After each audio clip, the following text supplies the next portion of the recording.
सुखी कारी छूट जाएगी जेल तुम्हारी।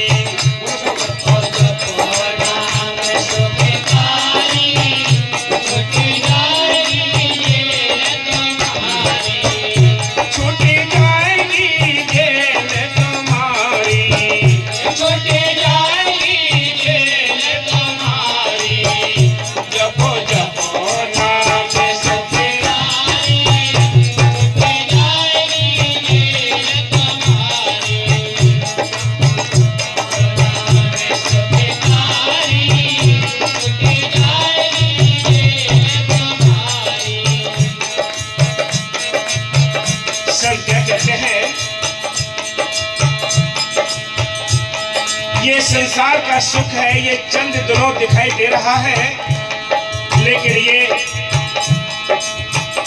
समय आने पर हमसे दूर हो जाता है। ये सुख कैसे दूर हो जाता है? जिन कोठियों को बनाने के लिए ऊंची 10-10 मंजिल कोठियां बनाते हैं, उन कोठियों को बनाने में सारा टाइम खर्च कर दिया, सारा धन खर्च कर दिया, सारी तवज्जो खर्च कर दी। जब समय आएगा, जब ये शरीर धोखा देगा और जब तुम्हारा समय धोखा देगा, तो अगली दूसरी मंजिल पर भी नहीं चढ़ पाओगे। और क्या कहोगे? हमसे चला नहीं जाएगा, नीचे ही नाश्ता पानी ले आओ, गैलरी में चारपाई पड़ जाएगी। तो ये बाहर का सुख ये धोखा दे जाएगा। और क्या छूटी जाएगी जेल तुम्हारी, छूटी जाएगी जेल तुम्हारी। जपो जपो नाम सुखी कारी, छूटी जाएगी जेल तुम्हारी। जपो जपो नाम सुखी कारी, छूटी जाएगी जेल तुम्हारी। यहाँ सुंदर जाल बिछाया है, यहाँ सुंदर जाल बिछाया है, तू इसे देख निभाया है, तुझसे देख निभाया है, तू इसे देख ललचाया है, तू इसे देख ललचाया है। छिपो बैठ काल शिकारी, छूट जाएगी जेल तुम्हारी। छुपे रहना शिकारी, छूट जाएगी जेल तुम्हारी। क्या कहते हैं? सब कहते हैं, अब हम तो यही पता है कि सारा देश एक ही है, हमें तो यही पता है कि सारा ये दिखाई देने वाला ये सारा पसारा एक ही है, एक नहीं है। हाँ तो इसलिए संत कहते हैं, क्या कहते हैं, बार बार समझाने की कोशिश करते हैं, ऐसा ये जाल बिछा है काल ने बड़े सुंदर तरीके से तुम्हें फंसाने के लिए। कैसे फंसाने के लिए? ये बेटी बेटा कुटुंब कबीला ये रंग रंगीला जाल बिछाया है। इनमें जितने अपने ये दिखाई देते हैं, ये रंग रंगीले रिश्ते हैं, ये रिश्ते ही तुम्हारे चंद टाइम के बाद सब छूट जाएंगे, ये रिश्ते ही तुम्हारे सब टूट जाएंगे। इन्होंने साथ नहीं देना है, बेटी बेटा अलग हो जाएंगे, सबके रिश्ते टूट जाएंगे, अकेले ही आप अपने भार को खींचोगे, कोई हेल्प करने वाला नहीं होगा। इसलिए संत कहते हैं, जो छिप बैठा काल शिकारी, जो तुमने पूरी जिंदगी कर्म किए हैं उसकी पोथी बना रहा है, जो काल जो बही खाता बना रहा है, आखिरी टाइम जाओगे वो खाता तुम्हारा निकाल कर रख देगा। उसके हिसाब से ही आपको नरक स्वर्ग सजाएं मिलेंगी। आप कितने ही बच जाओ, बच नहीं सकते। इसलिए संत कहते हैं, माल की मेहर से आप नाम जपो, ये सारे कर्मों का लेखा भी खत्म होता है, वो सच्चा परम सुख भी मिलता है। और क्या जपो जपो नाम सुखी कारी,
लेकिन ऐसे भजन ना भी करोगे, अगर सिमरन ना भी करोगे, संतों के पास ना भी जाओगे, तब भी ये शरीर छूटेगा, तब भी ये शरीर छूट जाएगा।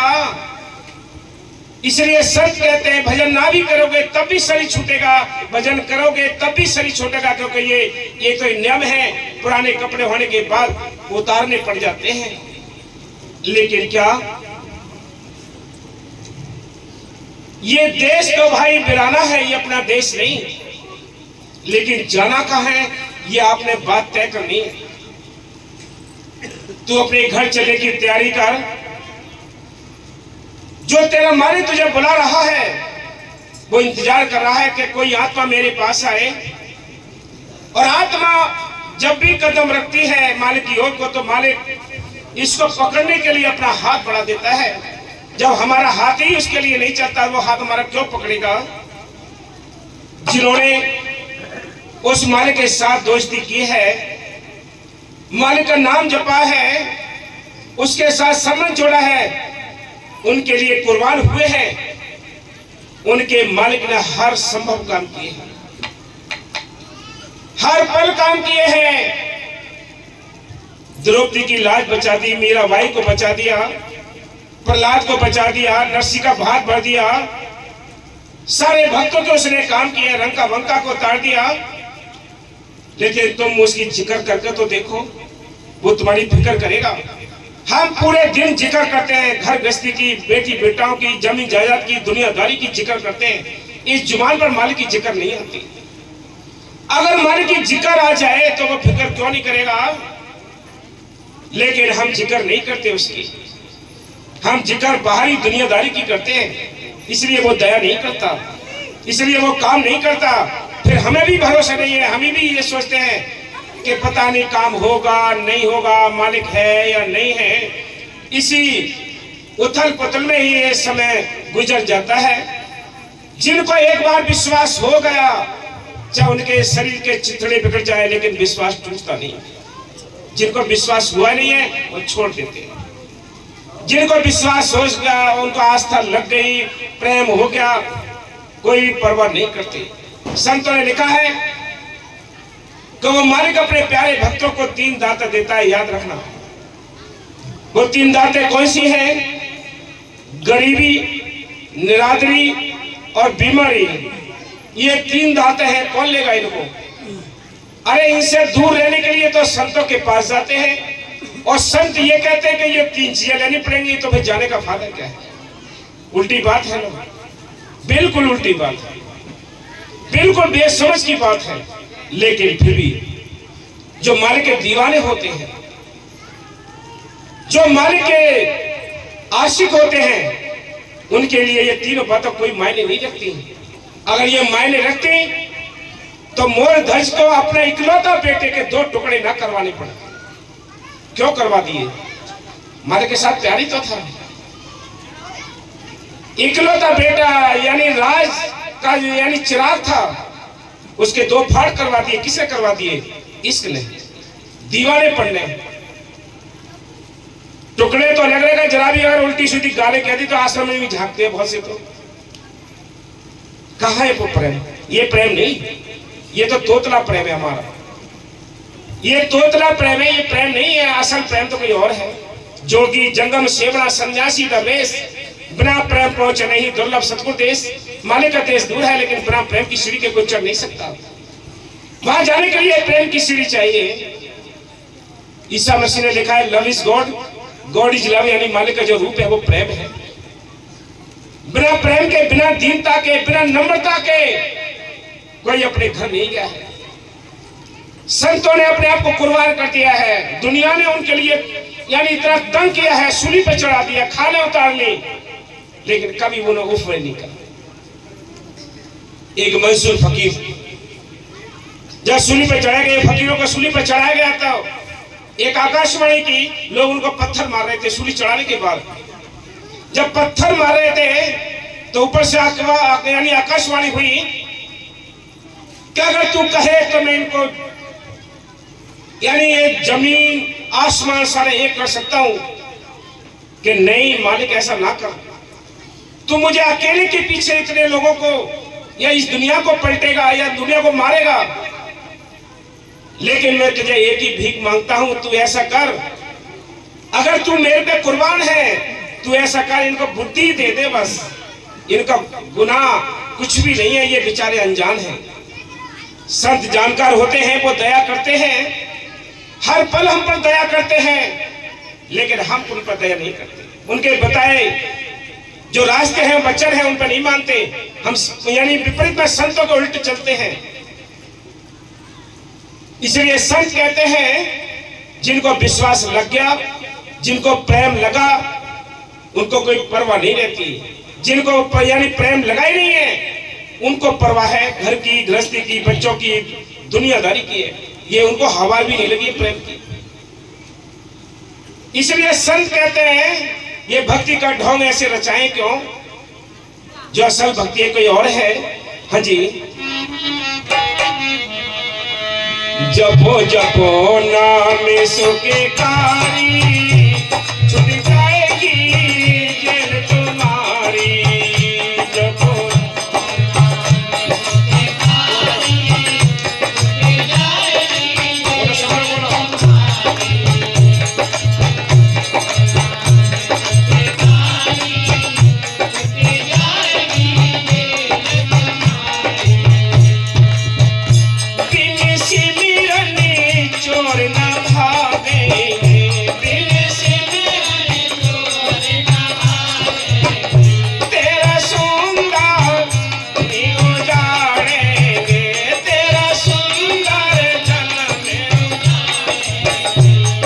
सोया पाँव पसारी, छूट जाएगी जेल तुम्हारी। तू सोया पाँव पसारी, छूट जाएगी जेल तुम्हारी। याद रखो, मान की बहन से चोर की बात तो अलग है, तुम्हारे भ्रम ही नहीं निकलेंगे जब तक तुम्हारा प्रेम नहीं जगा है। जब तक तुम्हारे पास सिमरन नहीं होगा तब तक भ्रम भी नहीं निकलते। चोर तो काम, क्रोध, लोभ, महंगाई तो बहुत बड़ी बात है, इनको समझना, इनको निकालना तो ये तो बहुत बड़ी बात है। तुम्हारे अंदर से भ्रम ही नहीं निकलेंगे जब तक सिमरन नहीं होगा। इसलिए संत कहते हैं बिन सिमरन चोर न भागेंगे। अंदर काम, क्रोध, लोभ, मोह, अहंकार, इंद्रियां, रजोगुण, तमोगुण, ये दुश्मन है, हमारे रोम रोम बसे हुए हैं। ये कैसे भागेंगे? ये तभी भागेंगे जब तुम सिमरन करोगे, भजन करोगे। सारी दुनिया बेखबर सोई पड़ी है और सबके अंदर ये चोर दुश्मन है। बताओ किसी को पता है? अगर ये लोभ ना हो तो चोरियां क्यों करे आदमी? अहंकार ना हो तो जेलों में क्यों सड़े आदमी? क्रोध ना हो तो घर में लड़ाई झगड़े क्यों हो? ये दुश्मन छिपे हुए रखे अंदर। लेकिन संतों के पास जाते हैं तो इनकी चर्चा, इनकी सोबत करने से हमें इनके बारे में जानकारी मिल जाती है कि हमारे अंदर ये दुश्मन है। लेकिन बाकी तो सारी दुनिया को पता ही नहीं है, बाकी तो सब ऐसे सोए पड़े हैं। ये चोर दुश्मन सबके अंदर बैठे हैं। काम, क्रोध, लोभ, मोह, अहंकार, ये पांचों चोर सबके अंदर हैं। इन पांचों की पांच औलादें हैं।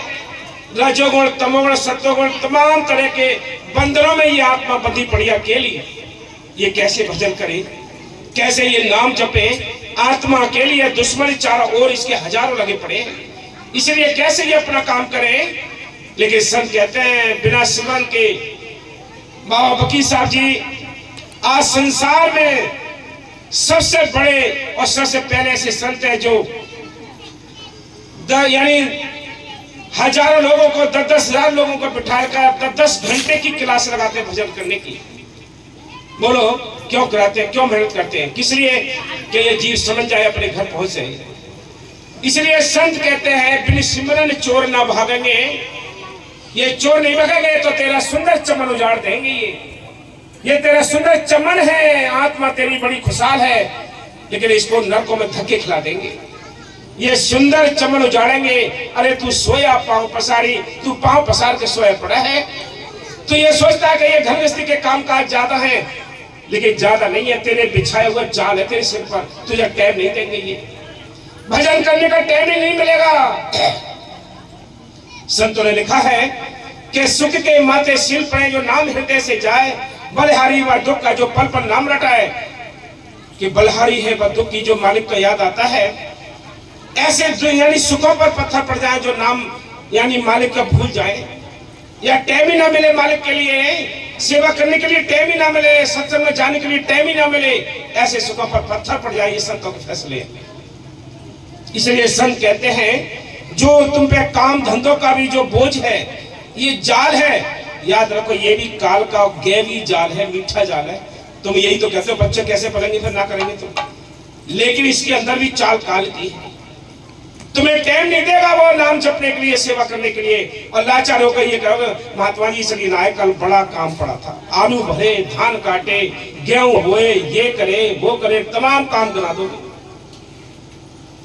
लेकिन जीव लाचार है, आत्मा लाचार है, करे क्या, बेचारी कमजोर है।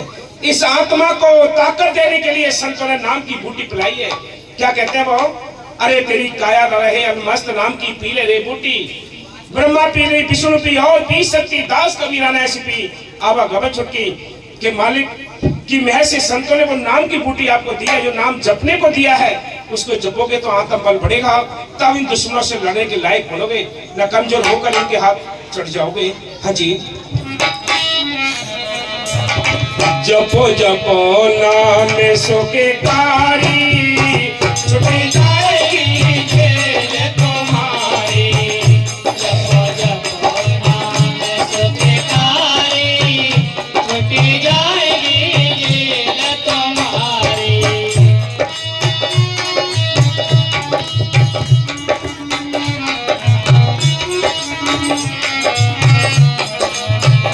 जोगी जोगी है नाम आधारा है, जोगी जोगी है नाम आधारा है,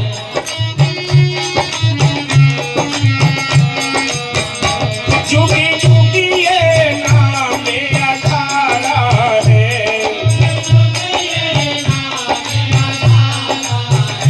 बिन गुरु नहीं निस्तारा है,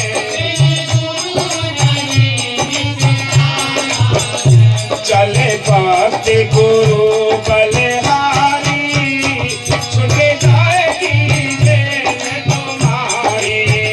चले भक्त गुरु बलिहारी,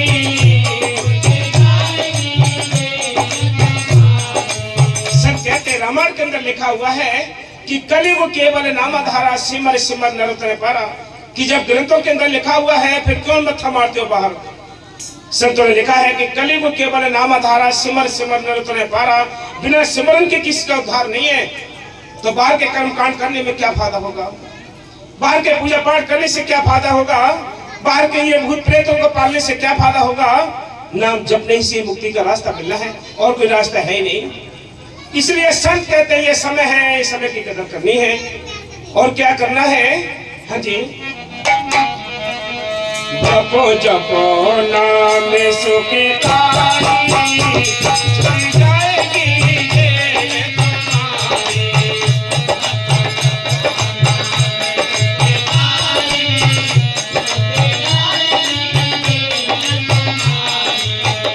तू श्वास श्वास सिमरन कर ले,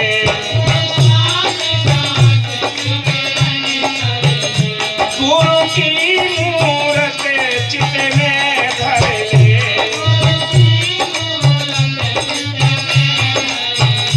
तू चढ़ जा सोने अटारी, छुट जाएगी जेल तुम्हारी।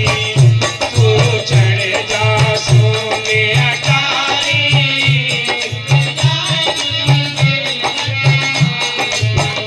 छुट जाएगी जेल तुम्हारी, छुट जाएगी जेल तुम्हारी। जपो जपो नाम सुखी कारी, छुट जाएगी जेल तुम्हारी।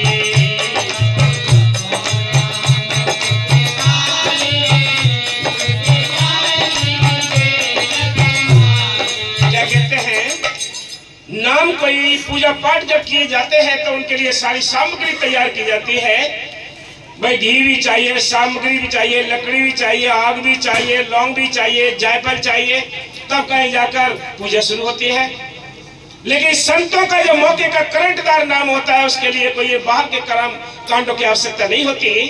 उनके लिए क्या है, वो चलते फिरते नाम जप सकते हैं। आप बियावान में हैं तब भी नाम आपके साथ है, वहां तो सारी व्यवस्था नहीं हो सकती, लेकिन नाम तो आपके साथ रह सकता है। प्रदेश में है तो नाम आपके साथ है, कहीं भी है आप सोते जागते हर समय सिमरन कर सकते हैं। इसलिए संत कहते हैं सिमरन मार्ग सहज का, सतगुरु दिया बताए, श्वास श्वास सिमरन करो, एक दिन गुरु मिल जाए। गुरु अंदर बैठा है, बाहर गुरु नहीं है। बाहर कोई गुरु है ही नहीं संसार में, गुरु है तो अंदर है, जो शब्द गुरु है। शब्द गुरु दातार दया का रच दिया सकल पसारा, आत्म से परमात्म कर दे ऐसा गुरु हमारा। वो गुरु अंदर बैठा है, बाहर गुरु नहीं है कोई भी। बाहर तो समझाने के लिए संत आते हैं, संत उस मालिक के हुक्म से आते हैं। वो कहते हैं हम समझाने के लिए आए हैं, हम कोई मालिक नहीं। मालिक तो वो कुल मालिक है जो अंदर बैठा है। घट में सूझत नहीं लानत ऐसी जिंद, तुलसिया संसार को भयो मोतिया बिन, कि मालिक अंदर है, उसकी तलाश हम बाहर करते हैं। हाँ जी, जपो जपो नाम सुखे कारी,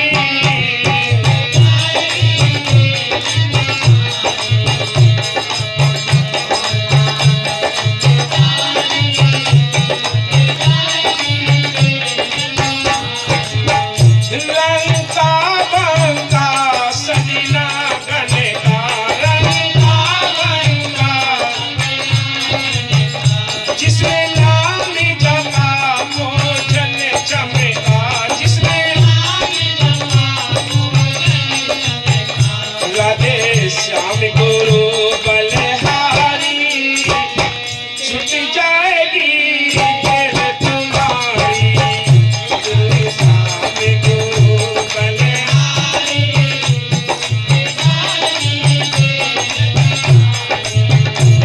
क्या कहते हैं, बिना भक्त के गुरु के बलहारी चाहे कभी किए आत्मा का कल्याण नहीं होगा। रंग का बंका सदना कसाई जैसों के लिए मालिक ने तार दिया है, लेकिन कब, जब वो भोले बने, दीन बने, नाम जपा, कुर्बान हुए उसके लिए, तब ये काम हुआ। वैसे नहीं होता। तुम्हारी अकल चतुराई उसको ठीक नहीं लगती, तुम्हारी शक्ति उसके लिए ठीक नहीं लगती, उसके लिए तो आपकी भोलेपन की भक्ति ठीक लगती है। उसके लिए तो आपकी भोलापन, आपकी दीनता प्यारी है। मालिक को प्यारी है तो दीनता है। इसलिए मालिक की महर से याद रखो, जितने दीन बड़े बड़ाई पाकर रोम रोम अहंकार के माल की महर से बड़ाई पाकर खजूर जैसे बढ़ जाते हैं, उनके लिए कभी कुछ नहीं मिलता। ना किसी को फल है, ना किसी को छाया है। संत कहते हैं ऐसे रहो जैसे नन्ही धूप, और घास जल जाएगी तो धूप रहेगी खूब। सीजनल जो घास से होती है, बड़ी बड़ी घास हो जाती है, लोग काट के उसको ले आते हैं, लेकिन याद रखो धूप कभी खत्म नहीं होती है। ऊंचे पानी नाट के नीचे ही ठहराए, नीचा हो सो भर पिए, ऊंचा प्यासा जाए। कि जो ऊंचे बनते हैं उनके कभी हाथ कुछ नहीं आना है, जो छोटे बने, दीन बने, बर्दाश्त की, क्षमा किया, उनके हाथ कुछ मिल सकता है, बाकी किसी के हाथ कुछ नहीं आएगा। इसलिए संत कहते हैं विचार कर लो, बच्चों पर अमल कर लो, मौके का फायदा उठा लो। हम नहीं बोल सकते, ना हम किसी को समझा सकते हैं। जो मालिक की दया मेरे करंट है, वो आप ही काम करती है, वो आपको समझाती है, हमारी कोई ताकत नहीं।